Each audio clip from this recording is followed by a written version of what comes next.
O namorado esquisito e meloso da minha irmã tem uma queda pelo meu filho. Nos últimos 4 dias, conversei com minha irmã Mariana, com o namorado dela, Daniel, e com meu filho Rodrigo, todos separadamente. Uma dessas conversas foi tranquila, 2 nem tanto. Tenho muita coisa entalada aqui dentro. Então isso pode acabar ficando longo. A primeira conversa foi com meu filho. Rodrigo negou com firmeza que Daniel tenha feito alguma coisa com ele. Ele até ficou surpreso por eu ter perguntado. Disse que teria me contado se algo tivesse acontecido. E eu acredito nele. Claro que ele pode estar mentindo. Mas estou tentando confiar na palavra dele. Eu e meu filho temos uma relação muito aberta e sincera. A primeira vez que meu ex-marido gritou com ele, Rodrigo veio direto me contar. Tô com um pé atrás, mas preciso dar esse voto de confiança. Não cheguei a mencionar o lance do quarto ou da lavanderia. Mas fui sincera com ele e falei que o comportamento do Daniel com ele era inapropriado. Conversamos sobre limites, sobre dizer não, sobre consentimento, essas coisas. Fiz questão de deixar claro. Daniel não pode mais dirigir com ele sozinho, nem mandar mensagem, nem ficar a sós com ele em hipótese nenhuma. Também expliquei o que é grooming e disse que era isso que o Daniel estava tentando fazer com ele. Rodrigo disse que já sabia, que tinham falado sobre isso numa palestra na escola. E aí ele falou uma coisa que partiu meu coração. Pediu desculpas por ter deixado o Daniel tratá-lo daquele jeito. Disse que não devia ter caído na dele. Essas foram as palavras dele. Eu garanti pra ele que nada daquilo era culpa dele. E fiz questão de deixar claro que o Daniel não tá se aproveitando dele por causa de como ele é ou como ele se comporta. Ele faz isso porque é um predador, e predadores vão atrás de quem acham mais vulnerável. Pra ser sincera, depois da conversa, ele ficou meio em choque. Descobrir que uma pessoa que você gostava e confiava não é quem você pensava que era. Isso bagunça a cabeça de qualquer um. O resto da noite inteira ele ficou grudado em mim, igual um filhotinho perdido.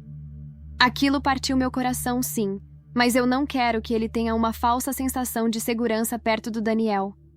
Então não me arrependo nem um pouco. Depois veio a conversa com a Mariana. Eu já sabia que ia virar discussão antes mesmo de abrir a boca. Sempre foi assim com ela.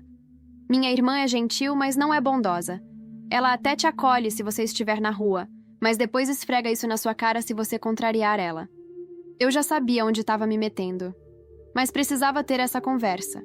Não só pelo bem do meu filho, mas pelo dela também. Esse não é o tipo de homem com quem quero que ela esteja. Muito menos tenha filhos. E não quero ele na nossa família. Falei pra ela que estava desconfortável com o jeito que o Daniel age com o Rodrigo. E que achava que tinha algo muito mais sério por trás do que ele mostra. Comentei que não gostava dos presentes que ele ficava dando, nem das mensagens constantes.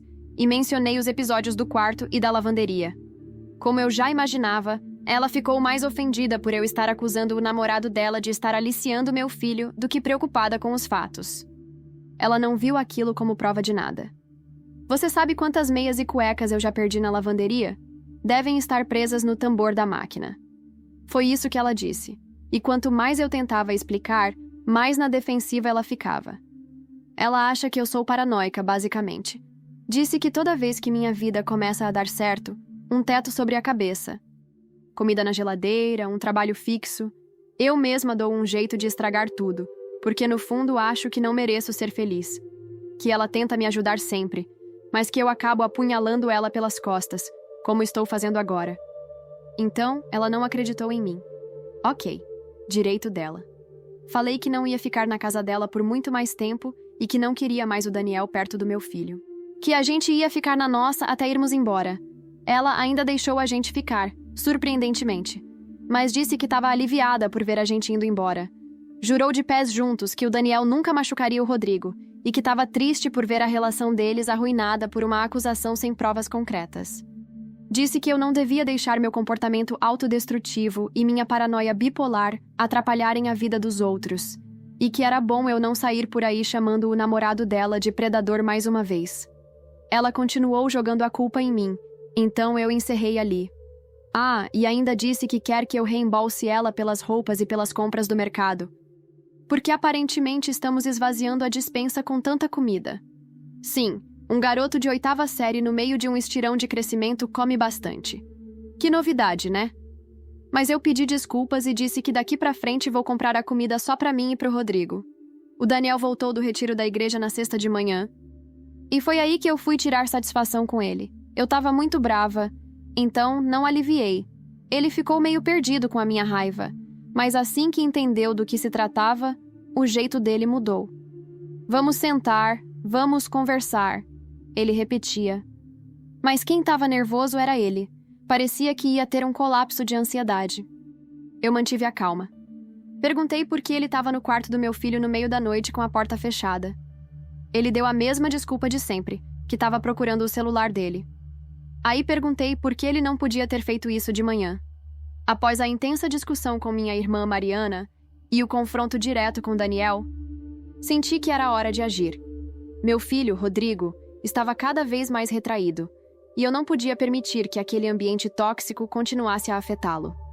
Naquela noite, enquanto arrumávamos nossas poucas coisas, Rodrigo me olhou com olhos marejados. Mãe, você acha que estamos fazendo a coisa certa? Ajoelhei-me ao lado dele, segurando suas mãos. Filho, nossa segurança e bem-estar vêm em primeiro lugar. Precisamos confiar um no outro. Saímos silenciosamente da casa de Mariana, deixando para trás não apenas um lar temporário, mas também laços familiares que pareciam irreparáveis. Encontrei uma pequena pensão no centro de Paraty, administrada por Dona Lúcia, uma senhora simpática que nos recebeu de braços abertos. Nos primeiros dias, Rodrigo quase não falava. As noites eram particularmente difíceis. Eu o ouvia chorando baixinho no quarto ao lado. Decidi que precisávamos de ajuda profissional. Marquei uma consulta com a doutora Dizzy Helena, uma psicóloga infantil renomada na região. Durante a primeira sessão, Rodrigo permaneceu em silêncio, olhando fixamente para o chão. A doutora Helena, com sua voz suave, tentou quebrar o gelo. Rodrigo, aqui é um espaço seguro. Você pode falar sobre o que quiser. Ele levantou os olhos e uma única lágrima escorreu por seu rosto. Eu só queria que tudo voltasse ao normal. Meu coração se partiu ao ouvir isso. Após a sessão, a doutora Helena me chamou para uma conversa particular. Seu filho está passando por um trauma significativo. Ele precisa de estabilidade e, acima de tudo, sentir-se protegido. Assenti, determinada a fazer tudo ao meu alcance para ajudá-lo. Enquanto isso, Mariana continuava a espalhar histórias sobre mim para nossa família. Recebi ligações de tios e primos questionando meu comportamento, sugerindo que eu estava exagerando. A dor da traição familiar era profunda, mas minha prioridade era Rodrigo. Uma noite, enquanto preparava o jantar, Rodrigo entrou na cozinha. Mãe, posso ajudar? Sorri, surpresa e aliviada. Claro. Filho, vamos cozinhar juntos. Foi a primeira vez em semanas que senti uma centelha de normalidade. Cozinhamos, rimos e, por um momento, esquecemos das sombras que nos cercavam. Mas a paz foi efêmera. Recebi uma notificação no celular. Uma mensagem anônima com uma foto de Rodrigo na escola, acompanhada de um texto ameaçador. Você pode ter fugido, mas estamos de olho. Meu sangue gelou. Mostrei a mensagem para Dona Lúcia, que sugeriu irmos à delegacia. Lá, o delegado ouviu atentamente, mas sua expressão era cética. Mensagens anônimas são complicadas. Vamos investigar, mas sem promessas. Saí da delegacia sentindo-me impotente, mas determinada. Se as autoridades não podiam ou não queriam ajudar, eu mesma tomaria as rédeas da situação. Naquela noite, enquanto Rodrigo dormia, sentei-me à mesa com um caderno e comecei a traçar um plano. Se Daniel e Mariana achavam que poderiam nos intimidar, estavam prestes a descobrir do que uma mãe determinada é capaz. O primeiro passo seria reunir provas concretas contra Daniel. Lembrei-me de uma antiga amiga, Camila, que trabalhava em uma ONG de proteção infantil em São Paulo. Liguei para ela na manhã seguinte. Camila, preciso da sua ajuda. Expliquei toda a situação. Ela ouviu em silêncio e, ao final, respondeu com firmeza. Venha para São Paulo. Tenho contatos que podem ajudar. A ideia de deixar Paraty era assustadora. Mas se isso significava proteger meu filho e expor a verdade, eu estava disposta a arriscar. Comecei a fazer os preparativos para a nossa mudança, mantendo tudo em segredo. Mas antes de partirmos, algo inesperado aconteceu. Recebi uma carta anônima sob a porta da pensão. Dentro, havia uma única foto. Daniel em uma situação comprometedora com uma criança. Meu coração acelerou. Alguém mais sabia da verdade e estava disposto a ajudar. Mas quem? Olhei pela janela, tentando identificar algum observador, mas a rua estava deserta. Apenas o som distante das ondas quebrando na praia preenchia o silêncio da noite. Na manhã seguinte, eu não consegui dormir direito. A foto ainda estava comigo, dobrada em 4 pedaços dentro do meu caderno de anotações, como se guardar aquele pedaço de papel fosse o mesmo que manter uma granada prestes a explodir bem perto do coração. Eu precisava de respostas. E precisava rápido. Rodrigo acordou mais cedo que o normal. Ele me olhou desconfiado quando viu a mochila já quase pronta na sala. A gente vai se mudar de novo? Eu hesitei. Não queria assustá-lo, mas também não podia mentir. Vamos, filho. Para São Paulo. Tenho uma amiga lá que pode ajudar a gente a entender melhor tudo isso. Vai ser uma nova chance. Ele respirou fundo. Não reclamou. Só assentiu com a cabeça. Resignado. Tá, desde que a gente fique longe daquele cara. Pegamos o ônibus no fim da tarde. Foram quase 8 horas de viagem até a capital. Rodrigo dormiu encostado no meu ombro, e eu fiquei a maior parte do tempo olhando pela janela, pensando no que viria pela frente. Era difícil confiar em alguém de novo depois de tudo, mas Camila era uma das poucas pessoas que nunca tinha me virado as costas. Nos encontramos na sede da ONG onde ela trabalhava, no bairro da Bela Vista. O prédio era simples, mas bem cuidado. Tinha cartazes com mensagens de acolhimento e desenhos feitos por crianças em recuperação.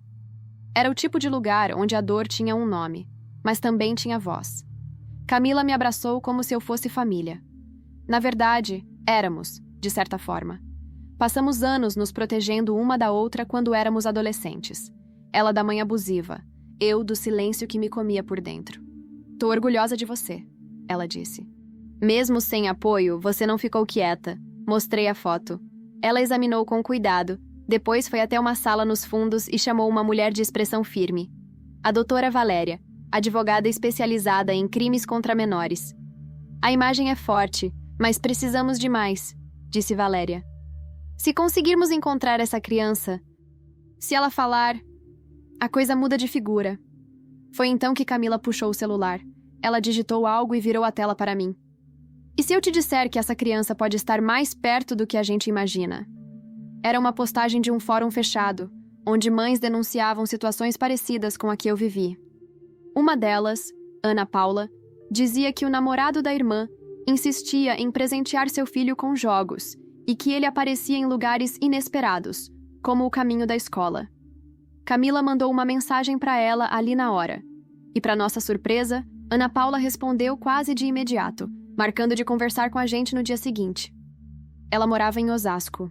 Voltei para casa da Camila com o Rodrigo e, pela primeira vez em muito tempo, me senti segura, mas só por algumas horas.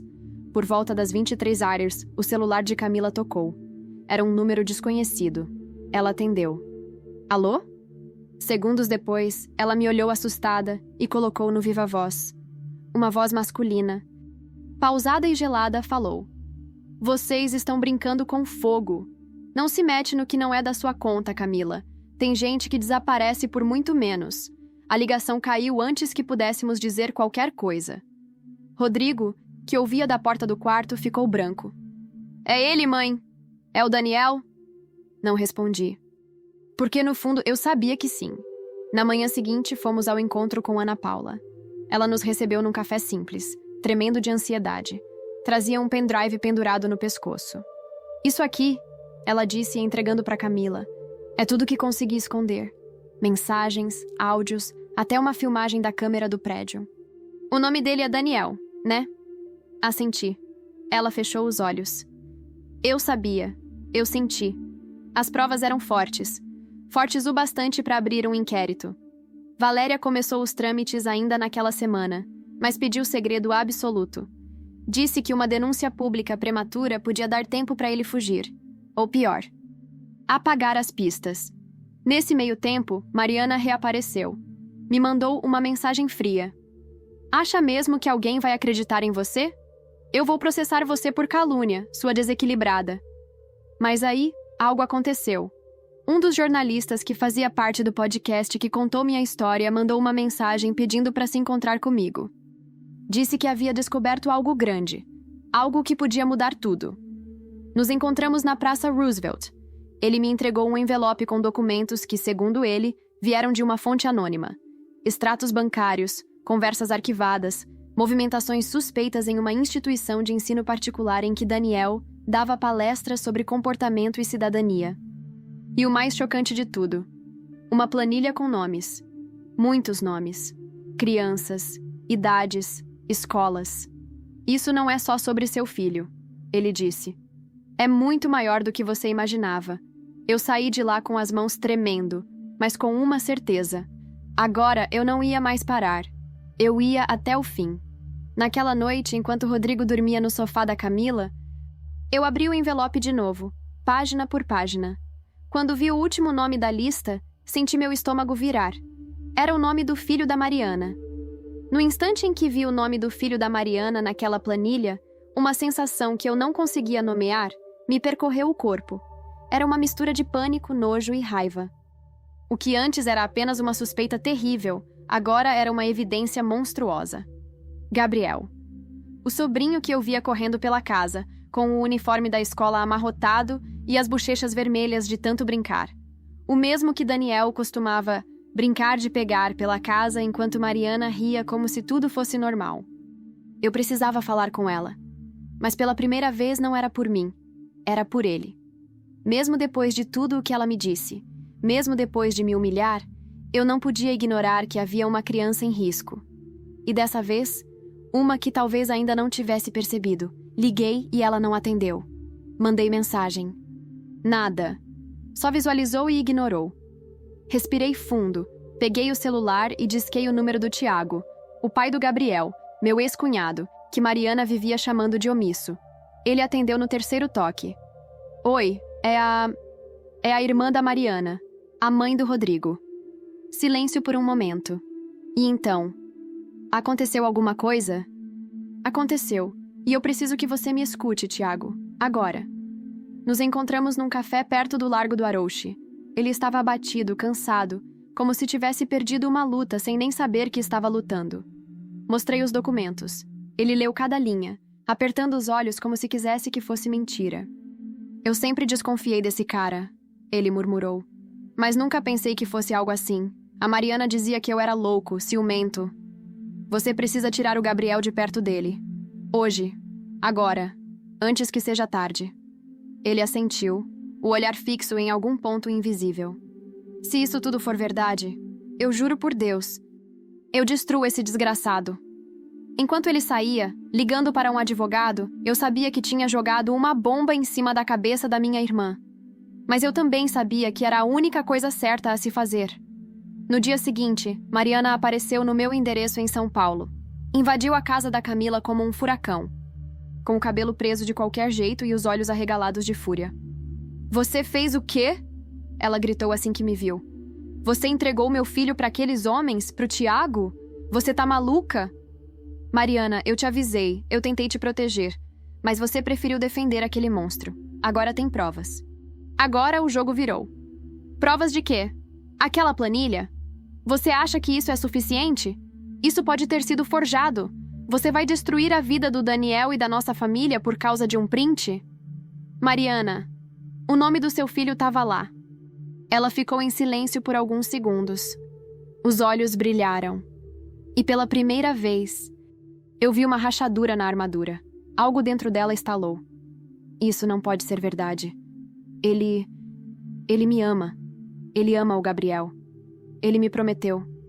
Mariana, predadores são especialistas em promessas. Eles usam o amor como moeda de troca, como armadilha.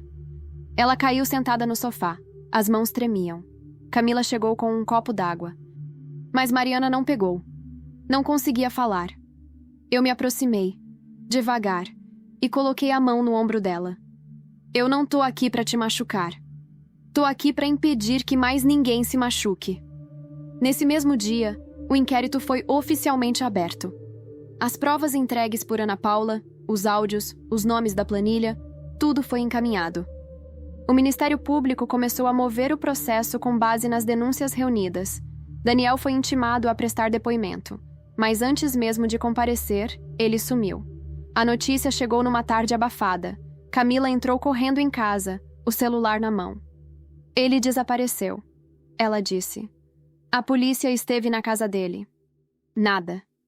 Nem sinal, nem mala, nem carro, nem passaporte. Rodrigo ouviu do corredor e parou. A expressão dele era de medo, mas também de raiva contida. Você acha que ele vai tentar fazer alguma coisa com a gente? Não vai, filho. Não vai. Mas a verdade é que eu não sabia. O sumiço dele era um movimento desesperado, e homens desesperados são perigosos. Fiquei noites sem dormir, olhando pela janela, esperando algum barulho suspeito, alguma sombra estranha. A tensão voltou como um velho conhecido, mas havia uma diferença dessa vez. Eu não estava mais sozinha. Camila chamou um amigo da Polícia Civil que começou a fazer rondas discretas pela região. Tiago mandava mensagens diárias garantindo que Gabriel estava seguro com ele, longe da Mariana, que, segundo ele, havia se trancado em casa e só chorava. E então, 3 dias depois do sumiço do Daniel, recebi uma carta, sem remetente. Apenas o meu nome na frente, escrito com uma caligrafia apressada. Dentro, uma única folha. Você não vai ganhar. Você é só mais uma mulher histérica tentando chamar atenção. Você destruiu a Mariana, mas eu não sou fácil de apagar. Você não me conhece. Junto havia uma foto. Eu, Rodrigo, Camila, sentados na praça, tirada claramente de longe. O terror voltou a me agarrar pela garganta. Mas naquele momento, algo mudou dentro de mim. Eu me levantei, peguei o celular, liguei para o jornalista do podcast. Eu quero contar tudo, em público, sem esconder minha identidade. E dessa vez, eu não vou calar mais nada. Foi naquela tarde, com a carta em mãos e a ameaça de Daniel queimando nas minhas veias, que eu entendi uma coisa que talvez estivesse tentando evitar. Ou eu destruía aquele homem, ou ele continuaria circulando impune, sorrindo em frente a câmeras e escondendo horrores atrás de portas trancadas. Eu estava exausta de ter medo. Chega. Camila me acompanhou até a sede do podcast. O jornalista, Rafael, nos recebeu com a mesma expressão grave de quem já tinha ouvido histórias demais, mas ainda assim se recusava a aceitar que a injustiça fosse o final de qualquer uma delas. Você tem certeza? Ele perguntou, olhando direto nos meus olhos. Ir com o rosto descoberto muda tudo. Te expõe, te coloca em risco. Eu quero. Eu preciso. Cansei de andar olhando por cima do ombro. Cansei de proteger quem nunca me protegeu. Agora é minha vez de falar. Com nome, com rosto, com tudo. Gravamos por quase 3 horas. Eu contei desde o início. Desde a primeira vez que Daniel me olhou de forma estranha. Desde a conversa com Rodrigo. Desde o confronto com Mariana, até o dia em que recebi aquela carta. Quando terminei, Rafael estava em silêncio. Só desligou o gravador e disse: Isso vai mudar muita coisa. O episódio foi ao ar 2 dias depois. Chamava-se Mães que Não Se Calam, a história de Renata e Rodrigo. A repercussão foi instantânea. Em menos de 12 horas, o meu nome estava nos trending topics do Twitter. Algumas pessoas me chamavam de louca, de desequilibrada, mas outras, muitas outras, começaram a compartilhar histórias parecidas. Mães, filhos, professores. Daniel se tornou um nome que causava repulsa e medo. Ele ainda estava foragido. Mas a pressão sobre as autoridades aumentava a cada minuto. Foi então que algo inesperado aconteceu. Recebi uma ligação da delegacia de Coatia, cidade próxima a São Paulo. Uma mulher havia aparecido lá, dizendo ter informações sobre Daniel. O nome dela era Lívia. Nos encontramos na própria delegacia, em uma sala reservada. Quando entrei, Lívia estava sentada, abraçando uma pasta e tremendo. Ela parecia ter uns 30 e poucos anos, mas havia algo nos olhos dela, como se tivesse sobrevivido a uma guerra que ninguém sabia que existia. Eu fui noiva do Daniel há 7 anos. Ela começou a voz baixa. Fugi para Belo Horizonte depois que descobri coisas que eu nem sei explicar até hoje. Ela abriu a pasta. Lá dentro, cópias de e-mails, fotos antigas, relatos de encontros suspeitos. Mas o que mais me atingiu foi um pequeno caderno preto, com a letra dele. Um diário. Escondido por anos. Segundo ela, atrás de uma laje falsa na casa da mãe dele. E que só agora, depois de ouvir minha história, ela teve coragem de recuperar. Ele escrevia tudo. Nomes, sensações, lugares. Era como um troféu para ele. Você foi só mais uma. E seu filho, mais um alvo. Meu estômago virou, mas eu sabia. Aquilo era o fim da linha para ele. Entregamos tudo à polícia. E pela primeira vez, com provas físicas, detalhadas, com testemunhas reais, Daniel teve um mandado de prisão expedido. Agora ele era um fugitivo oficialmente procurado. Mariana reapareceu dias depois, visivelmente transformada. Estava pálida, abatida, o olhar perdido. Não tinha mais o salto alto, nem o perfume doce. Só uma mulher despida de orgulho. Eu vim pedir perdão, ela disse, sem rodeios. Eu demorei para enxergar. Achei que ele me amava. Achei que era eu contra o mundo. Mas ele usou o meu filho. Usou a minha cegueira. E eu te ataquei. Quando tudo que você fez foi proteger a gente. Eu quis responder, mas não consegui. Rodrigo estava na sala, olhando tudo em silêncio. Foi ele quem falou, e com uma maturidade que me fez chorar na hora. Tia, a gente perdoa quando a pessoa muda. Mas perdão também não é esquecimento. Ela apenas assentiu. Lágrimas escorrendo. Pediu para ver Gabriel, mas Tiago ainda não permitia. Ela entendeu. Disse que esperaria. Disse que queria começar de novo. Na semana seguinte, Daniel foi encontrado. Em uma casa no interior de Minas, escondido com a ajuda de um conhecido da igreja onde dava palestras. A prisão foi televisionada. Ele entrou no camburão de cabeça baixa sem dizer uma palavra, mas eu vi nos olhos dele. Ele sabia que tinha perdido. Camila organizou uma coletiva de imprensa para mim, para Lívia, para Ana Paula. A sala estava cheia de jornalistas, mulheres, sobreviventes. E ali, diante de todos, eu disse: eu não sou vítima. Eu sou sobrevivente. E agora, sou também voz. Voz de quem foi calada, desacreditada, descartada. Isso aqui não é só sobre o Daniel. É sobre todos os Daniels que ainda estão por aí. E eu não vou parar. Aplausos, choro, solidariedade. Pela primeira vez na vida, eu senti que estava sendo ouvida, que a minha dor tinha se transformado em força. E que aquela força estava mudando vidas. Mas então, naquela mesma noite, quando cheguei em casa e fui verificar o correio, havia uma nova carta, mesma caligrafia da primeira, mesma ausência de remetente. Dentro, apenas uma frase. Você derrubou um, mas ainda tem mais. Quando li aquela frase na carta, você derrubou um. Mas ainda tem mais. Meu corpo inteiro congelou. Por um momento, achei que fosse uma brincadeira de mau gosto. Um exagero. Talvez alguém querendo assustar, se aproveitar da situação. Mas no fundo, bem lá no fundo, eu sabia que não era só sobre Daniel. Nunca foi. Passei a noite em claro, olhando fixamente para aquela folha. Analisei cada curva da letra, cada espaço entre as palavras, tentando encontrar um traço, um padrão, qualquer coisa. Nada. Mas alguma coisa naquela caligrafia me inquietava. Ela me era familiar. Na manhã seguinte, fui até a sede da ONG com Camila. Entreguei a carta para Valéria, a advogada, e pedi que fosse analisada. Ela prometeu investigar.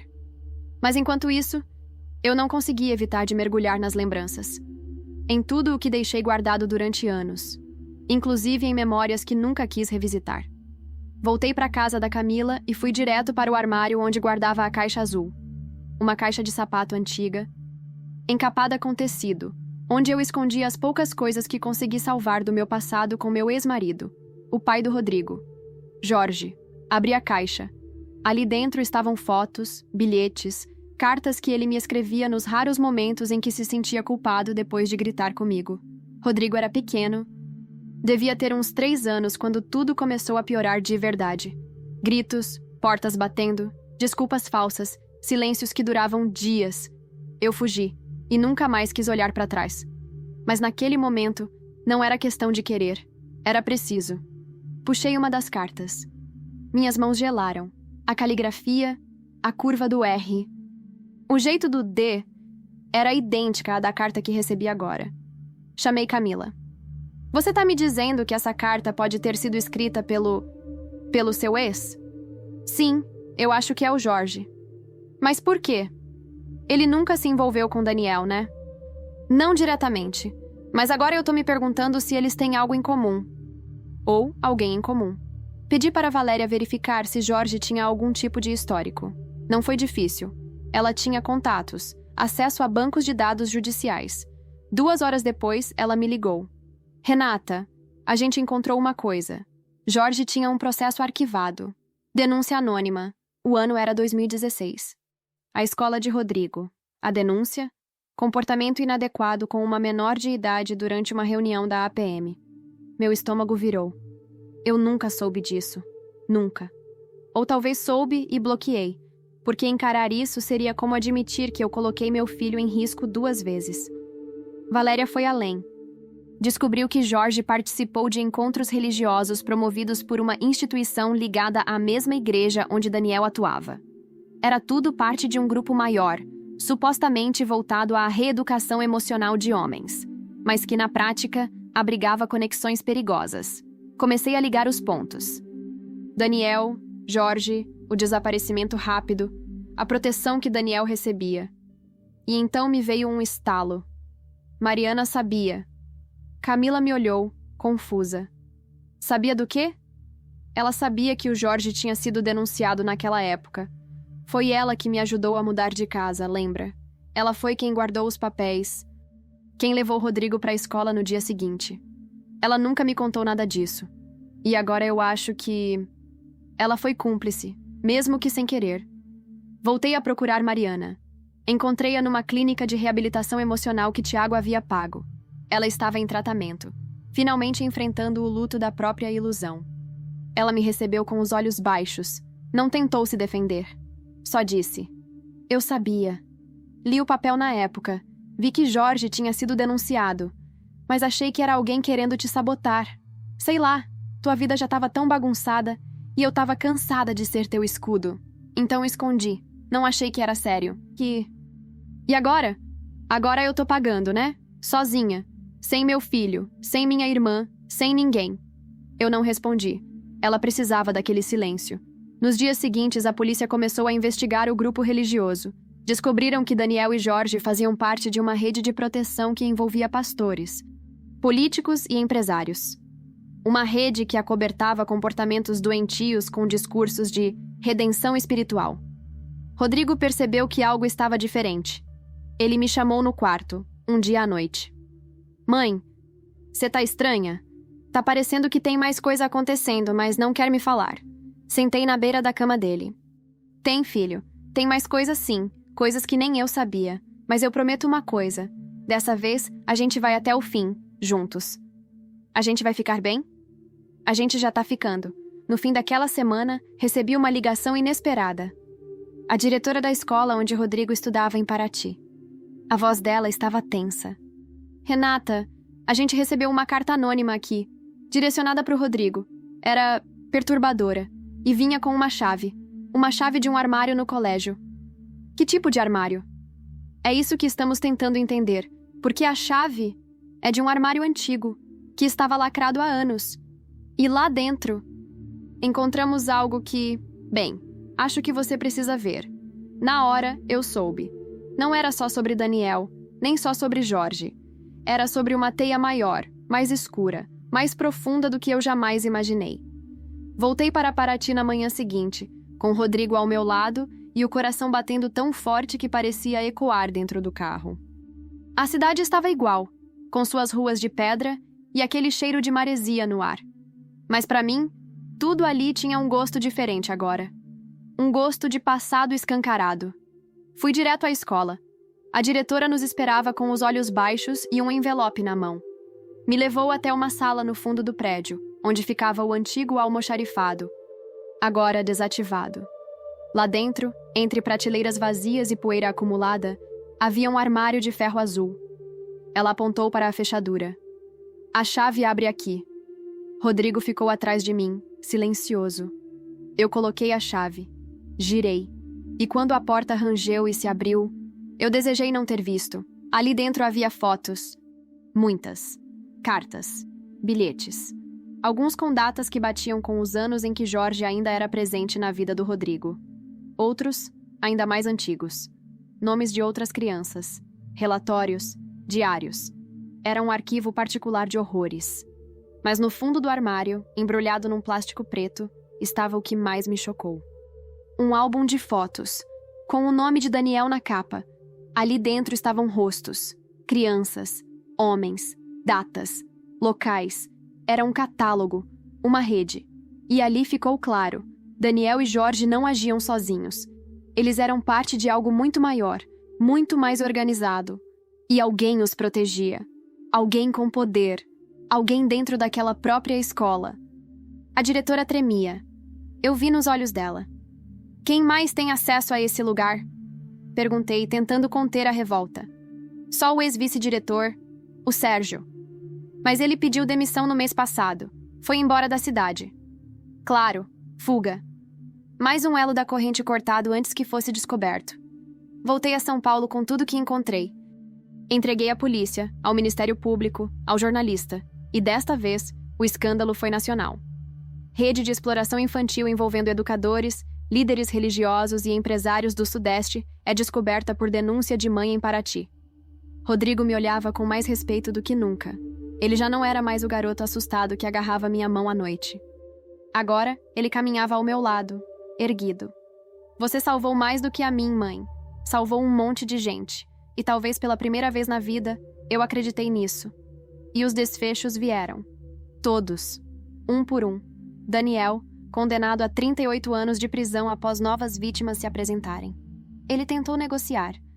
Tentou barganhar com confissões, mas era tarde demais. Foi julgado como líder de uma célula abusiva que operava por mais de uma década. Jorge, localizado pela Interpol na fronteira com o Paraguai, preso tentando atravessar com documentos falsos. Pegou 26 anos por formação de rede criminosa, abuso psicológico e conivência com atos de aliciamento. Mariana, após meses de silêncio, pediu perdão publicamente numa entrevista, assumindo sua cegueira emocional. Ingressou em grupos de apoio a vítimas e começou a estudar psicologia. Ainda luta para reconquistar a guarda compartilhada do Gabriel, que agora mora com Tiago e a nova esposa. Uma mulher gentil que acolheu Gabriel como filho. Lívia, a ex-noiva de Daniel, criou uma fundação para mulheres que fugiram de relacionamentos abusivos com homens manipuladores. O nome da fundação? Casa Renata. Ana Paula, aquela mãe que apareceu com o pendrive, hoje trabalha na mesma ONG que Camila. Virou referência para outras mães em situações de vulnerabilidade. Camila, minha amiga, foi homenageada no Dia Internacional da Mulher como defensora dos direitos infantis. Me abraçou, com lágrimas nos olhos, e disse: "A gente começou essa história em silêncio. Agora, ninguém mais cala a nossa voz. E eu escrevi um livro. Não por vingança, mas por legado, por Rodrigo. Por todas as mães. Por todas as crianças que ninguém quis ouvir." No lançamento, a fila dava voltas. Mariana estava lá, de pé, com um buquê simples nas mãos e os olhos vermelhos. Ela não tentou se aproximar, mas me olhou de longe. E eu retribuí com um aceno pequeno, um gesto. O máximo de perdão que, naquele momento, eu podia dar. Depois do evento, Rodrigo me puxou de lado. "Posso te contar um segredo?" "Claro, filho. Às vezes eu ainda tenho medo, mas agora eu também tenho coragem, porque eu vi a senhora lutando por mim. E isso me ensinou que a gente nunca é pequeno demais para se defender." Eu o abracei como se o mundo todo coubesse ali. E quando saímos do auditório, o vento estava calmo. Pela primeira vez em anos, havia silêncio. Mas não aquele silêncio de antes, o silêncio do medo. Era o silêncio da paz. O silêncio de quem sabe que venceu.